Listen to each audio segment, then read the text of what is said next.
A Southwest Conference rivalry renewed, and another rivalry renewed between Cal and Texas? Something like that. Plus many other games across this state. Me fail English? That's impossible. We're fixing to pick 'em.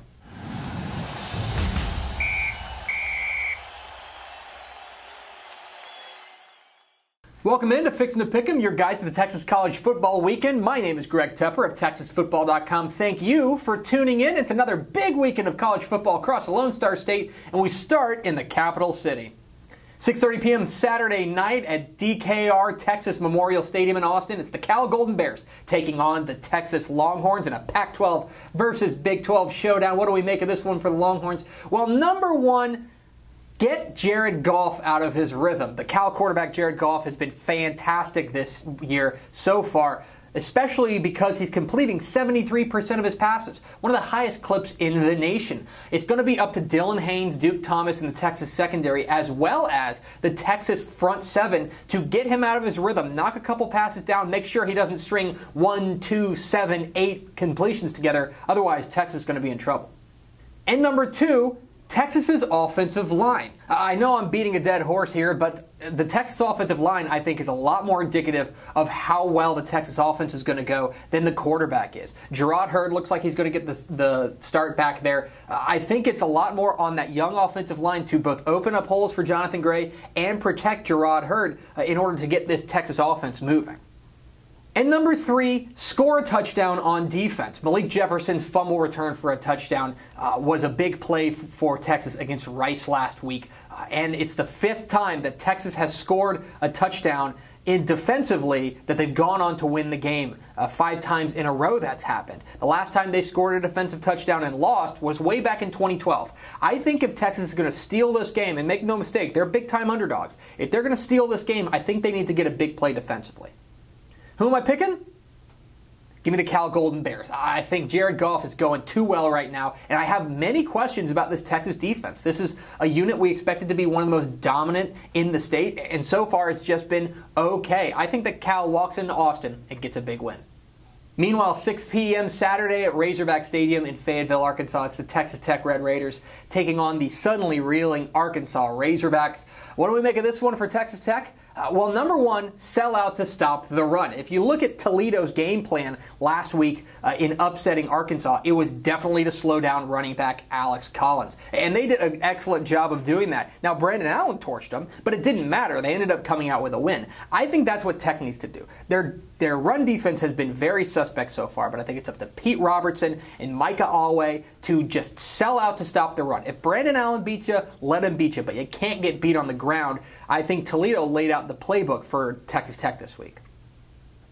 Number two, Texas Tech's methodical offense. When we think about Texas Tech's offense, we think about Pat Mahomes hitting a long play to Jakeem Grant or another big-time wide receiver like Devin Lauderdale.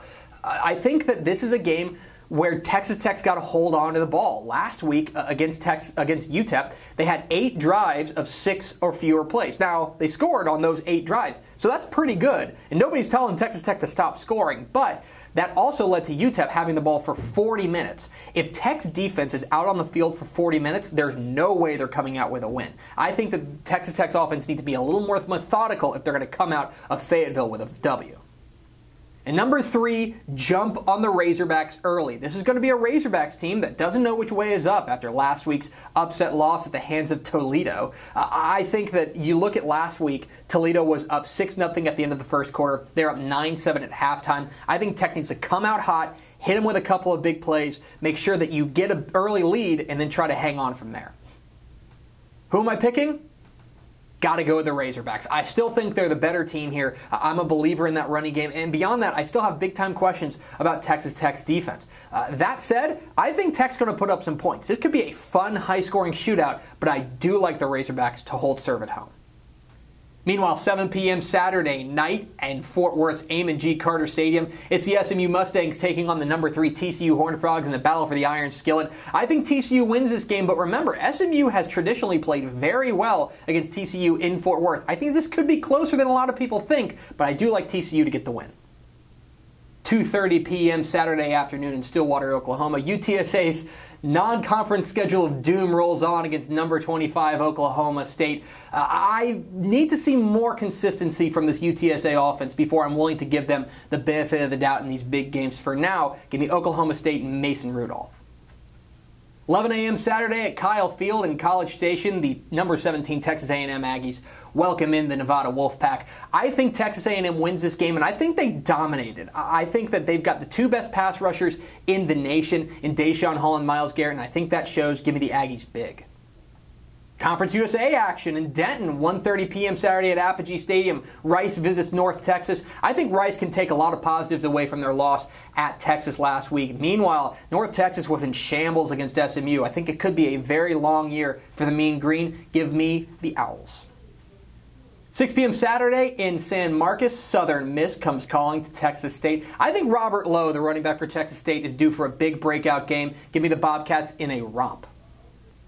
And finally, 7 p.m. Saturday night in Las Cruces, New Mexico, the UTEP Miners visit their I-10 rival, New Mexico State. I'm very saddened to see that we're going to be missing out on the Larry Rose versus Aaron Jones slugfest. Aaron Jones, of course, out with an ankle injury for the foreseeable future. I do think that UTEP needs to show some spark offensively without their star player. For now, though, I do like UTEP to get the win. That's going to do it for Fixin' to Pick'em. What am I wrong about? Leave comments down below. Don't forget to hit the subscribe button. Follow us on Twitter at DCTF. Like us on Facebook, facebook.com/DaveCampbells. Check us out on Instagram. It's a Google thing. I don't know. You type it in and it'll come up. And, of course, get in touch with the mothership, TexasFootball.com. Thanks for watching. Enjoy your college football weekend. We'll see you.